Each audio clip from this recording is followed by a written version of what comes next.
You gave us suggestions. That's correct. So in June 30th, we noticed there was a trend toward this deficit. We were notified. And then in between July and November, a consultant came in, began work, and gave us a report based on the snapshots. I mean, is there any suggestions you have on how that could have been accelerated? No, not accelerated, because I think we patted our foot, but what I'm looking at here is a date of 7/07, we had a deficit of less than $100,000. On 7/08, the deficit was $600,000. That's not the final It's not number. it's not Well, then we play numbers here. On July 21st, DPI said we had a loss of only $476,000. And it is based on the fact, Colonel, that we are continuing to collect revenues and recognize expenses in the program. And the accounting practice that we have to follow, and this is what our auditors will look at in September, is that window remains open all the way through August. So June 30th doesn't just end the expenses, the capturing of expenses and revenues. We actually do get things in July that we have to put back towards the June 30th numbers, revenues and expenses, and that process is still going on, and it will until the end of this month. So we were warned that our costs were going to outpace our income because of our lunch prices.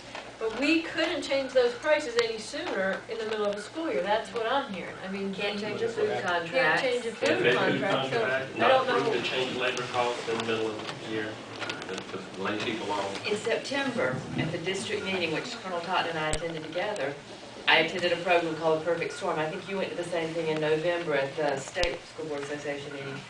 That program was warning school systems this was happening this year. It was happening statewide, it was happening nationally. Everything came together in a way that school systems were getting hit hard with their child nutrition programs. We both presented, I think, on what we had heard at those presentations. And unfortunately, it was just a year that this happened everywhere. And is it not true that most school systems finished with a deficit in this state? I continue to hear that 91 school systems finished with a deficit. I believe that list will be published at some point, DPI, to assist programs across the state so that we will know we are not alone. We'll publish a list and share those deficits, because it has been the most devastating year in this program across the state and across the country because of the changes in the federal guidelines.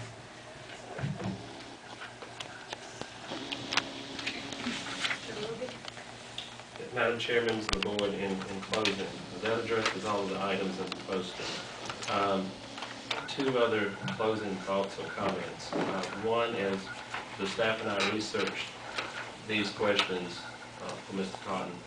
I did discover that we need to revise our policy relative to my authority to enter into contract. Our policy is a bit outdated. I will work with council and the new statutory contract limits that have been recommended by the General Assembly relative to school systems, school leaders, superintendents being able to enter the contracts.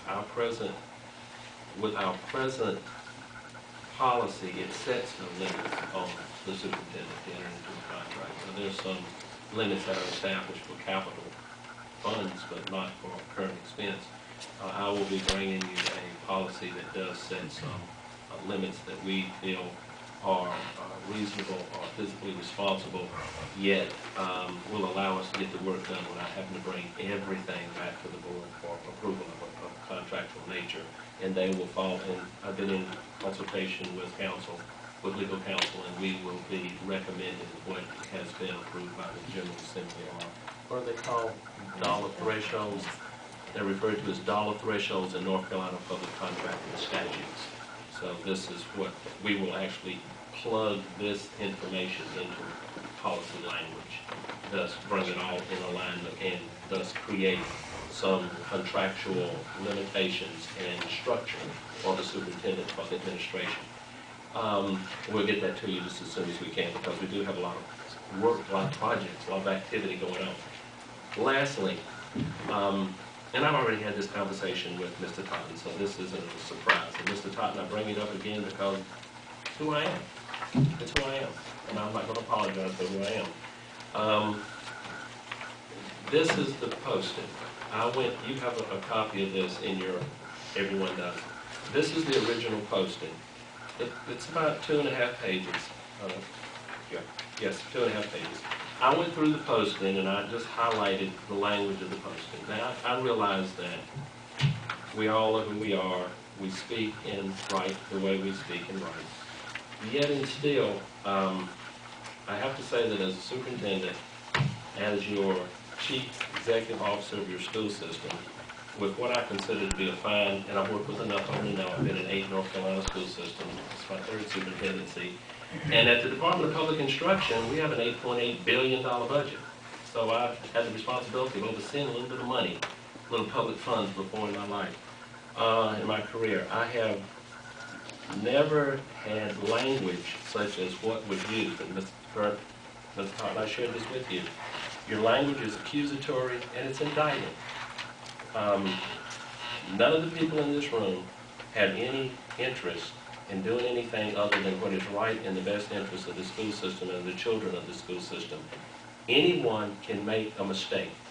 My philosophy is you correct a mistake and you move on. You don't find blame. You will never find me ridiculing or talking down or being derogatory to a staff member who makes an honest mistake. We're corrected and we move forward. I'm not implying we've made any mistakes. I feel no mistakes have been made, but that some very strong, accusatory, possibly damaging language has been used in your posting relative to in inferences. No, you didn't call anyone by name, but inferences have been made relative to what the administration's capability, the administration's quality, the administration's managerial style. And I know a lot of this took place even before I arrived, but I'm speaking on behalf not only of myself, but of the people that I work with now. They do a good job, they work hard, we manage this stuff well, and it's really hurtful and disappointing when someone responds to you or talks about what you do in this nature. And I've said that to you. We've already had that conversation.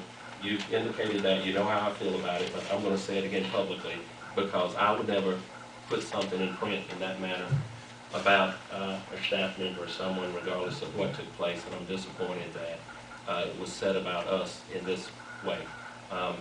And I know you said that you were not directing it to anyone but just about the issues, but it is directed to someone when you take issue with the quality of the job that they do when they've done nothing wrong. Then that is indicted of the work that someone does. So I just wanted to say that I'm disappointed, and I hope that in the future, whatever it is that you feel we aren't doing well, we can improve the quality of it and come up to your level of expectation. Madam Chair,